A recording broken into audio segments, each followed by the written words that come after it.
Hello everyone. आज का हमारा टॉपिक है कैपिटल अकाउंट।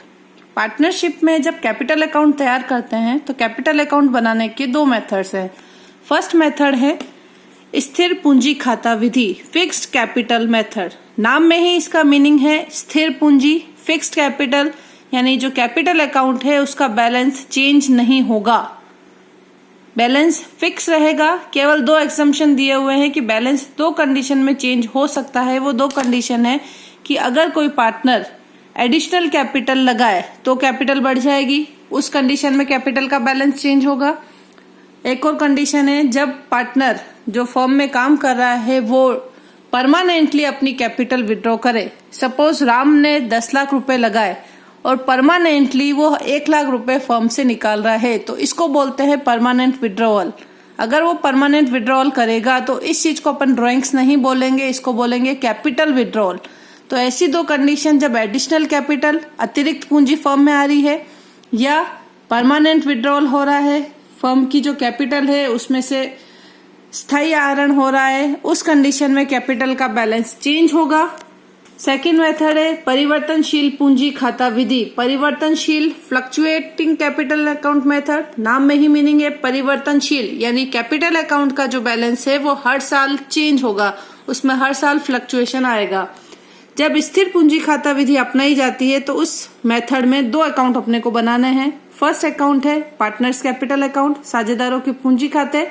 सेकेंड है साझेदारों के चालू खाते, पार्टनर्स करेंट अकाउंट। अब यहाँ दो अकाउंट क्यों बनाने पड़ते हैं? क्योंकि अपन ने देखा था स्थिर पूंजी खाता विधि में पूंजी खाते का शेष, कैपिटल अकाउंट का जो बैलेंस है वो फिक्स रहता है। कैपिटल अकाउंट का बैलेंस अगर फिक्स है तो पार्टनर को जो भी देना है, उससे जो भी काम करना है, जो भी उससे चार्ज करना है, सपोज सैलरी देनी है, इंटरेस्ट ऑन कैपिटल देना है, प्रॉफिट देना है, लॉस चार्ज करना है, इंटरेस्ट ऑन ड्रॉइंग्स का एडजस्टमेंट करना है, तो वो सारे काम करने के लिए अपन जो अकाउंट खोलेंगे वो अकाउंट रहेगा अपना partners current account. Capital account में केवल कैपिटल का लेखा होगा, केवल कैपिटल को रिकॉर्ड करेंगे। अगर पार्टनर एडिशनल कैपिटल लगा रहा है तो इसमें आएगा, कैपिटल का परमानेंट विड्रॉल कर रहा है तो इसमें आएगा। केवल उन दो कंडीशन में इस अकाउंट का जो बैलेंस है वो चेंज होगा। बाकी हर साल अकाउंट को ओपन करना है और हर साल उसको क्लोज करना है, बैलेंस में चेंज नहीं आएगा।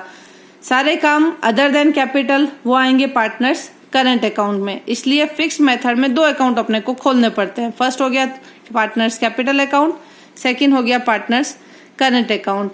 सेकंड मेथड में अपन ने देखा था परिवर्तनशील पूंजी खाता विधि। परिवर्तनशील पूंजी खाता विधि में पार्टनर्स की जो कैपिटल है उसका बैलेंस हर साल चेंज होता है। चेंज क्यों होता है? क्योंकि पार्टनर से रिलेटेड जो भी ट्रांजेक्शन साल के दौरान हुए हैं वो सारे ट्रांजेक्शन एक ही अकाउंट में रिकॉर्ड करेंगे, तो ऑब्वियस है कि उस अकाउंट का बैलेंस चेंज होगा। तो यहाँ अपने को केवल एक अकाउंट खोलना है, पार्टनर्स कैपिटल अकाउंट।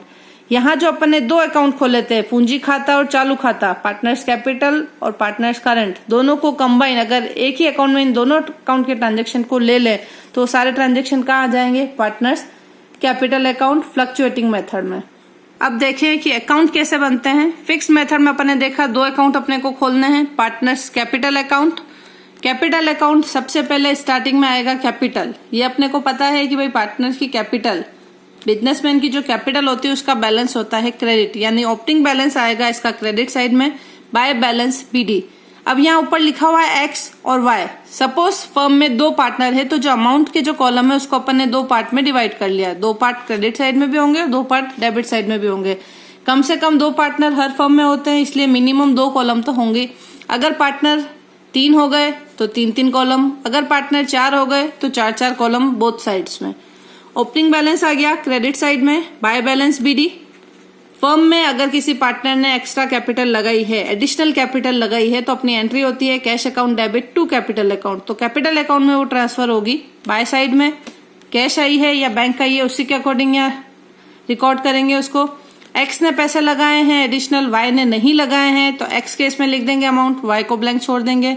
इसी तरह अगर कोई पार्टनर फर्म से परमानेंट विड्रॉल करेगा अदर देन ड्रॉइंग्स तो हर साल आहरण करेगा, पर्सनल यूज के लिए जो पैसे निकालता है वो पैसे वापस फर्म में जमा कराते हैं, उस चीज को बोलते हैं अपन ड्रॉइंग्स। अगर वो परमानेंट विड्रॉवल करेगा कि भाई पैसे निकाल दिए, वो पैसे वापस कभी फर्म में नहीं आएंगे, ऐसे विड्रॉवल को बोलते हैं अपन परमानेंट विड्रॉवल। अगर परमानेंट विड्रॉल करेगा तो उसकी एंट्री बनती है कैपिटल टू कैश। तो जिस पार्टनर ने पैसे निकाले हैं, एंट्री बन रही है अपनी पार्टनर्स कैपिटल टू कैश, तो ये आ गया टू साइड में, टू कैश और टू बैंक। ओपनिंग बैलेंस था अपना क्रेडिट साइड में, तो ऑब्वियस है कि इसका जो क्लोजिंग बैलेंस निकलेगा वो निकलेगा टू साइड में, to balance C. Balancing figure से इस अकाउंट को बंद कर देते हैं। Partners current account, opening balance, partners current का ओपनिंग बैलेंस डेबिट साइड भी हो सकता है, पार्टनर्स करंट का ओपनिंग बैलेंस क्रेडिट साइड भी हो सकता है।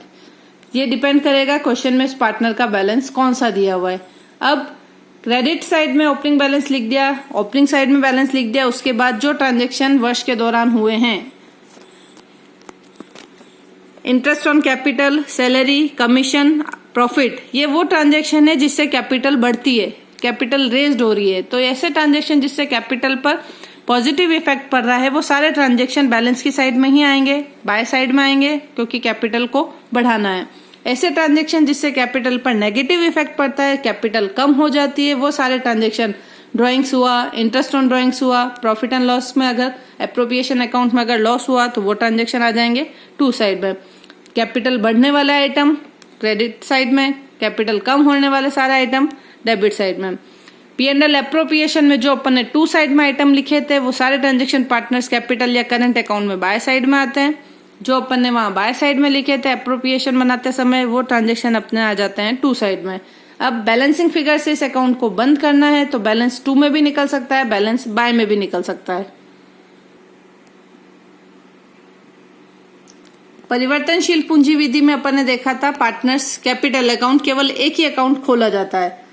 जब कैपिटल का बैलेंस फ्लक्चुएट हो रहा है तो ऐसी कंडीशन में कैपिटल का बैलेंस क्रेडिट साइड में भी हो सकता है, ओपनिंग बैलेंस, ऐसा बैलेंस डेबिट साइड में भी हो सकता है अगर फ्लक्चुएटिंग मेथड है। अगर फिक्स मेथड है तो कैपिटल का बैलेंस हमेशा बाय साइड में स्टार्ट होता है। अगर बैलेंस परिवर्तनशील है, उसमें फ्लक्चुएशन होता है, तो बैलेंस टू बैलेंस बीडी भी आ सकता है, बाय बैलेंस बीडी भी आ सकता है। फिर वही अपना पॉइंट, ऐसे ट्रांजेक्शन जिससे कैपिटल रेज्ड अप हो रही है, कैपिटल पे पॉजिटिव इफेक्ट पड़ रहा है, वो सारे ट्रांजेक्शन आ जाएंगे बाय साइड में। और ऐसे ट्रांजेक्शन जिससे कैपिटल पर नेगेटिव इफेक्ट पड़ रहा है वो सारे ट्रांजेक्शन आ जाएंगे टू साइड में। अकाउंट को देखने पर लग रहा है कि जो अपन ने स्थिर विधि में फिक्स मेथड में जो अकाउंट खोले, पार्टनर्स कैपिटल और पार्टनर्स करंट अकाउंट, ये दोनों का कॉम्बिनेशन है। उन दोनों अकाउंट के जितने भी ट्रांजेक्शन थे उसको कंबाइन करके अपन ने एक ही अकाउंट में ट्रांसफर किया है। बैलेंस आ गया, एडिशनल कैपिटल इंट्रोड्यूस आ गया, IOC, salary, commission, P&L appropriation में अगर प्रॉफिट है तो वो आ गया। इन सब ट्रांजेक्शन से कैपिटल बढ़ रही है इसलिए बाय साइड में आ गए। ऐसे सारे ट्रांजेक्शन जिससे कैपिटल कम हो रही है, ड्राइंग्स हो गया, इंटरेस्ट ऑन ड्राइंग्स हो गया, अगर कैपिटल का परमानेंट विड्रॉल किया है तो टू साइड में आ गया। P&L एप्रोप्रिएशन में अगर लॉस है तो वो भी आ गया टू साइड में। बैलेंस निकालते समय बैलेंस डेबिट में भी आ सकता है, बैलेंस क्रेडिट में भी आ सकता है, टू बैलेंस सीडी भी निकल सकता है, to balance CD by balance CD भी निकल सकता है। कब? जब फ्लक्चुएटिंग मेथड है। Thank you.